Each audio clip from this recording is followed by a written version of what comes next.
Hello everyone, welcome back to this channel. In this video, I'm going to show you how to add a vignette effect on Adobe Lightroom.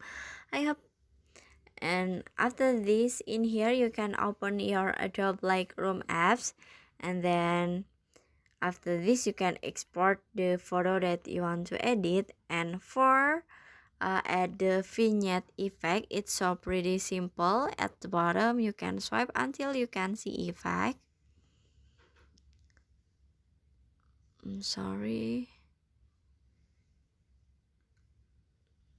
In here you can click on the effect,